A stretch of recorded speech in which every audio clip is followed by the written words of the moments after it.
एक दिन की बात है, बीरबल दरबार में मौजूद नहीं थे। इसी बात का फायदा उठाकर कुछ मंत्रीगण बीरबल के खिलाफ महाराज अकबर के कान भरने लगे। उनमें से एक कहने लगा, महाराज, आप केवल बीरबल को ही हर जिम्मेदारी देते हैं और हर काम में उन्हीं की सलाह ली जाती है। इसका मतलब यह है कि आप हमें अयोग्य समझते हैं। मगर ऐसा नहीं है, हम भी बीरबल जितने ही योग्य हैं। महाराज को बीरबल बहुत प्रिय थे। वह उनके खिलाफ कुछ नहीं सुनना चाहते थे, लेकिन उन्होंने मंत्रीगणों को निराश न करने के लिए एक समाधान निकाला। उन्होंने उनसे कहा, मैं तुम सभी से एक प्रश्न का जवाब चाहता हूँ, मगर ध्यान रहे कि अगर तुम लोग इसका जवाब न दे पाए तो तुम सबको फांसी की सजा सुनाई जाएगी। ये बात सुनकर सब डर गए और दरबारियों ने झिझक कर महाराज से कहा, ठीक है महाराज, हमें आपकी ये शर्त मंजूर है, लेकिन पहले आप प्रश्न तो पूछिए। महाराज ने कहा, दुनिया की सबसे बड़ी चीज क्या है?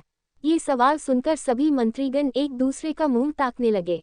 तभी महाराज को पता चल गया था कि सबको इस प्रश्न का उत्तर नहीं पता है। महाराज ने उनकी ये स्थिति देखकर कहा, याद रहे कि इस प्रश्न का उत्तर सटीक होना चाहिए। मुझे कोई भी अटपटा सा जवाब नहीं चाहिए। इस पर मंत्रीगणों ने राजा से इस प्रश्न का उत्तर देने के लिए कुछ दिनों की मोहलत मांगी। राजा भी इस बात के लिए तैयार हो गए। महल से बाहर निकलकर सभी मंत्रीगण इस प्रश्न का उत्तर ढूंढने लगे। पहले ने कहा कि दुनिया की सबसे बड़ी चीज भगवान है, तो दूसरा कहने लगा कि दुनिया की सबसे बड़ी चीज भूख है।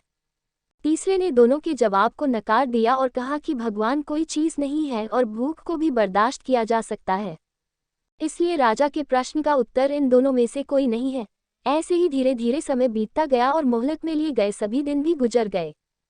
फिर भी राजा द्वारा पूछे गए प्रश्न का जवाब न मिलने पर सभी मंत्रीगणों को अपनी जान की फिक्र सताने लगी। कोई अन्य उपाय न मिलने पर वो सभी बीरबल के पास पहुंचे और उन्हें अपनी पूरी कहानी सुनाई। बीरबल पहले से ही इस बात से परिचित थे। उन्होंने उनसे कहा, मैं तुम्हारी जान बचा सकता हूँ, लेकिन तुम्हें वही करना होगा जैसा मैं कहूँ। सभी बीरबल की बात पर राजी हो गए। अगले ही दिन बीरबल ने एक पालकी का इंतजाम करवाया। उन्होंने 2 मंत्रीगणों को पालकी उठाने का काम दिया, तीसरे से अपना हुक्का पकड़वाया और चौथे से अपने जूते उठवाए वह स्वयं पालकी में बैठ गए। फिर उन सभी को राजा के महल की ओर चलने का इशारा दिया। जब सभी बीरबल को लेकर दरबार में पहुंचे तो महाराज इस मंजर को देखकर हैरान थे। इससे पहले कि वो बीरबल से कुछ पूछते, बीरबल खुद ही राजा से बोले, महाराज, दुनिया की सबसे बड़ी चीज गरज होती है। अपनी गरज के कारण ही ये सब मेरी पालकी को उठाकर यहाँ तक ले आए हैं।